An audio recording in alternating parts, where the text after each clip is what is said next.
The United States has decided to place new sanctions on side of Venezuela once their attempt to overthrow the government using the usurper Juan Guaido absolutely failed. And the Trump administration said that new sanctions will be placed on the Venezuelan state oil firm, which is possibly some of the worst sanctions that could possibly be carried out against the economy. Now, they didn't want to do this for the longest time because they were afraid that this would vastly affect oil prices globally. And that's a kind of thing that the world economically needs to be stable.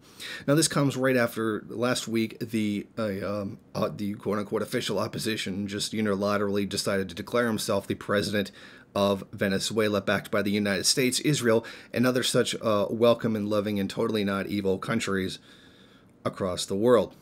Now, these sanctions essentially will prevent the nation's oil wealth from being what they claim to be diverted to Maduro, and will only be lifted when the regime hands control of the PDVSA to a successor government. So essentially what the United States is claiming here is that Maduro himself personally steals all of the revenue that comes in from the state oil company.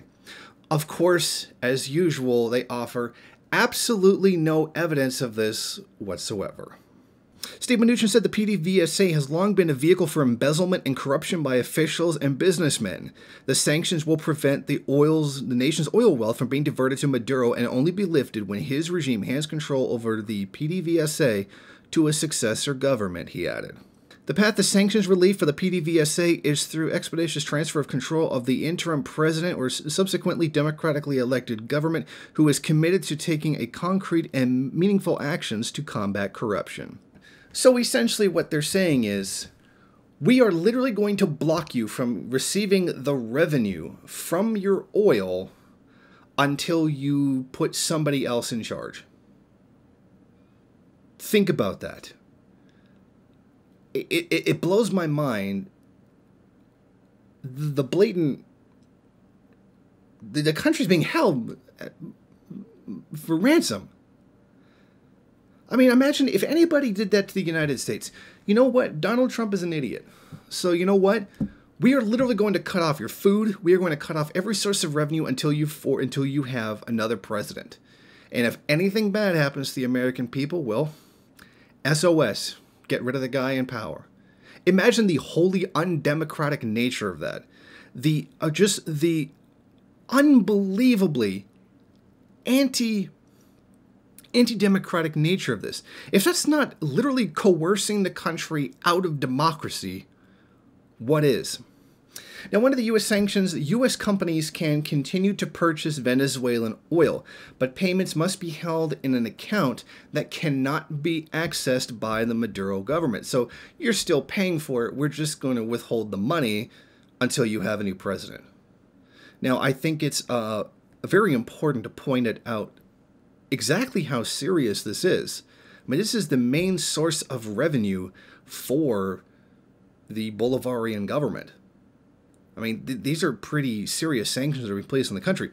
Now, the PDVSA Citgo refineries in the U.S. will be allowed to operate, but the revenue must be placed in an escrow account in the United States. Citgo currently operates 3 U.S. refineries with a combined ability to process about 750,000 barrels per day of crude into fuels.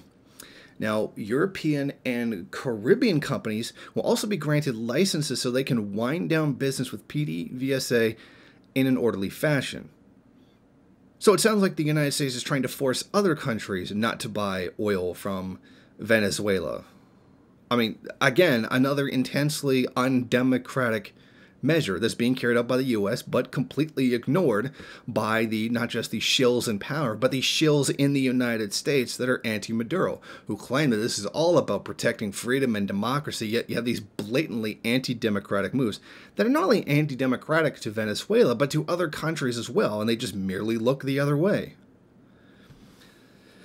Now here's some more information that sheds a little bit of light on why this is all happening. Still, Venezuela remains one of the largest suppliers to U.S. refineries. Venezuela shipped an average of 580,000 barrels per day of crude oil and petroleum products to the country in the year through October 2018. Last month's data were available. Now, of course, this is all about trying to force regime change inside of Venezuela.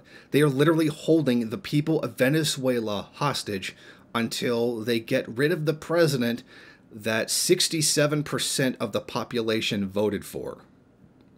Think about that.